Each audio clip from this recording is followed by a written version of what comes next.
I got so much motherfucking design on right now. Bring it down, make it clap. I got 3 old thoughts, new block, where that deep bitches on the line, and you know.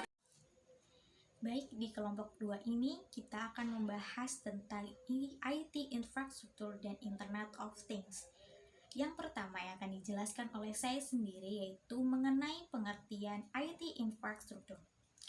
Infrastruktur teknologi informasi didefinisikan secara luas sebagai seperangkat komponen teknologi informasi atau IT yang merupakan dasar dari layanan IT itu sendiri.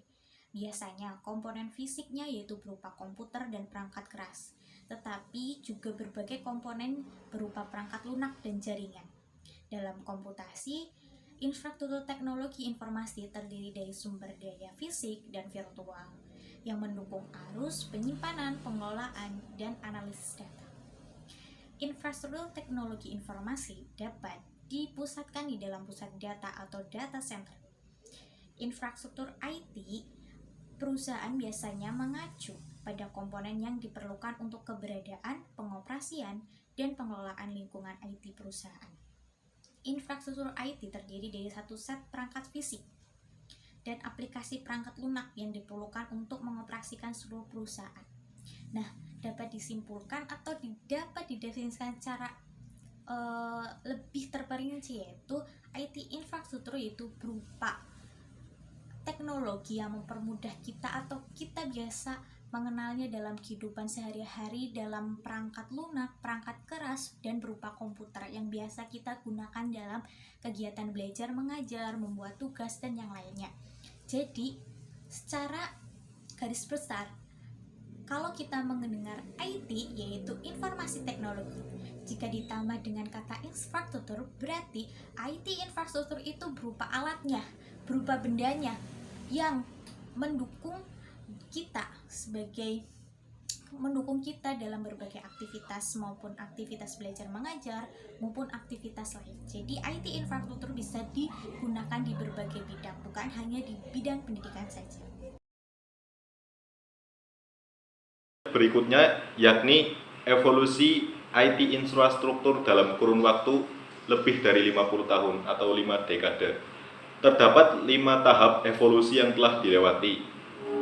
Yang pertama, pada tahun 1930 sampai 1950, yakni evolusi mesin akuntansi elektronik. Yang kedua, pada tahun 1950 sampai 1959, era mainframe dan komputer mini. Dekade yang ketiga yakni pada tahun 1959 sampai 1981, era personal komputer. Dan berikutnya yang keempat pada tahun 1981 sampai 1983, era klien atau server. Dan yang terakhir pada dekade kelima yakni 1983 sampai sekarang, era komputer internet. Terima kasih, demikian materi dari saya. Untuk materi yang selanjutnya yaitu manfaat dari penggunaan infrastruktur teknologi informasi, yaitu yang pertama memudahkan masyarakat dalam mendapatkan informasi, terutama pada bidang pendidikan, kesehatan, bisnis, dan lain sebagainya. Yang kedua, membuka peluang baru dalam dunia perbisnisan. Yang ketiga, memudahkan dalam memasarkan produk barang dagangan yang dijual kepada publik. Yang keempat, mengurangi biaya pemasaran karena sudah bisa langsung diupdate secara online. Yang kelima, mempermudah masyarakat mendapatkan informasi mengenai rumah sakit tempat mereka akan berobat. Dan yang keenam yaitu semakin memudahkan siswa maupun guru dalam proses belajar mengajar. Selanjutnya saya akan menjelaskan tentang konsep IT infrastruktur dalam pendidikan. Dalam perkembangan IT infrastruktur itu harus menjadi bahan pertimbangan dalam perancangan sistem informasi dalam lingkungan pendidikan. Tren teknologi informasi saat ini memberikan kebebasan kepada para pengguna-penggunanya untuk memilih solusi teknologi yang optimal untuk mengatasi problem-problem yang ada. Kemudian problem informatikanya itu merupakan langkah yang sebaiknya diikuti karena akan mengoptimalkan biaya sumber daya dan pemakaian teknologinya. Maka dari itu, adanya IT infrastruktur mempermudah kita dalam dunia pendidikan atau belajar mengajar dengan menciptakan inovasi-inovasi dalam media pembelajaran. Sekian dari saya, terima kasih. Selanjutnya adalah pengertian IoT. IoT atau Internet of Things adalah sebuah konsep di mana suatu objek yang memiliki kemampuan untuk mentransfer data melalui jaringan tanpa memerlukan interaksi antara manusia ke manusia atau manusia ke komputer. Di bidang pendidikan, IoT memiliki peran yang penting untuk membantu organisasi dalam memantau dan mengontrol aktivitas pendidikan. Seperti beberapa kegiatan, yakni untuk mengontrol pintu masuk dan keluar, memantau akses ke perpustakaan, dan memantau kehadiran peserta didik dan staf.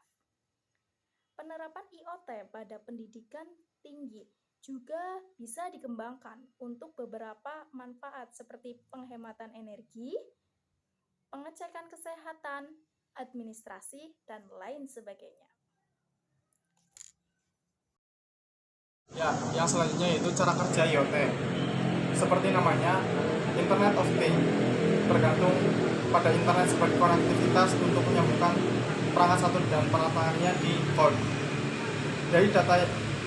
Dari data sensor yang dikirim ke cloud akan diproses oleh software yang akan menentukan action selanjutnya, atau dengan kata lain, cara kerja dari IoT sendiri yaitu memanfaatkan sebuah argumentasi dari algoritma bahasa pemrograman yang telah tersusun, di mana tugas dari manusia itu sendiri hanya sebagai monitoring atau sebagai pengawas, yang di mana mesin sebagai pekerjanya.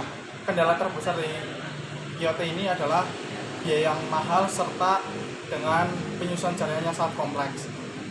Selanjutnya saya kembalikan ke Dr. Baik, yang selanjutnya di sini saya akan menjelaskan mengenai manfaat dari Internet of Thinking. Saya akan menjelaskan mengenai 3 manfaat dari Internet of Thinking. Yang pertama, memudahkan proses konektivitas. Karena semakin baiknya koneksi antar jaringan yang berjalan, maka sistem perangkat Internet of Thinking kita akan berjalan lebih cepat dan efektif. Yang kedua, ketercapaian efisiensi. Internet of Thinking menjadi penunjang efisiensi kerja dan aktivitas sehari-hari, karena semakin banyaknya jenis koneksi yang diciptakan, semakin kecil jumlah waktu kita dalam menyelesaikan tugas. Dengan demikian, efisiensi kegiatan kita akan terjaga dengan adanya IoT ini. Yang ketiga yaitu meningkatkan efektivitas monitoring kegiatan. Dalam artian, Internet of Thinking dapat membantu kita dalam mengontrol dan memonitor seluruh kegiatan menjadi lebih mudah. Bahkan dapat merekomendasikan alternatif kegiatan atau pekerjaan menjadi lebih gampang.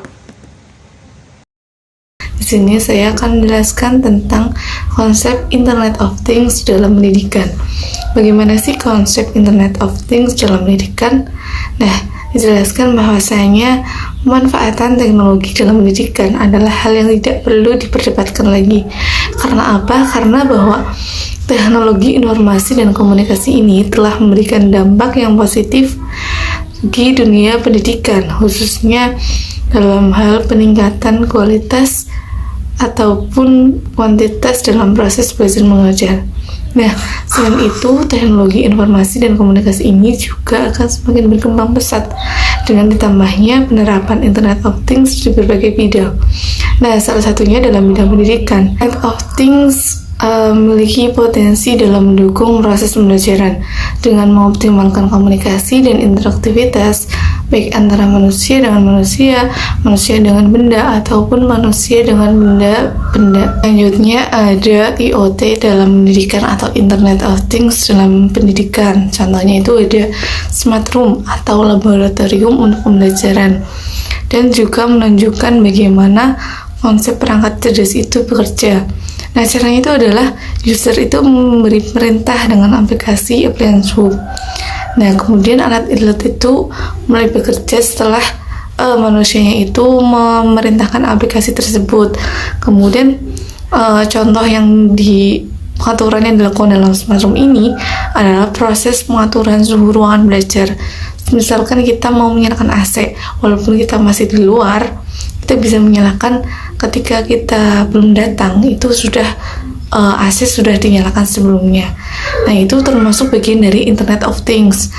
Contoh lain dalam smart room ini yaitu sistem presensi peserta didik yang dilakukan dengan RFID yang terintegrasi dengan database. Jadi ketika mahasiswa atau peserta didik itu masuk ke smart room itu tidak usah untuk di-absen manual, akan tetapi menggunakan fingerprint ataupun yang lainnya, sehingga Internet of Things itu dimudahkan untuk dalam akses proses pembelajaran, yaitu dalam proses pembelajaran smart room atau ruang pintar. Demikian konsep IoT dalam pendidikan, mudah-mudahan dapat dipahami. Sekian dari saya, wassalamualaikum warahmatullahi wabarakatuh.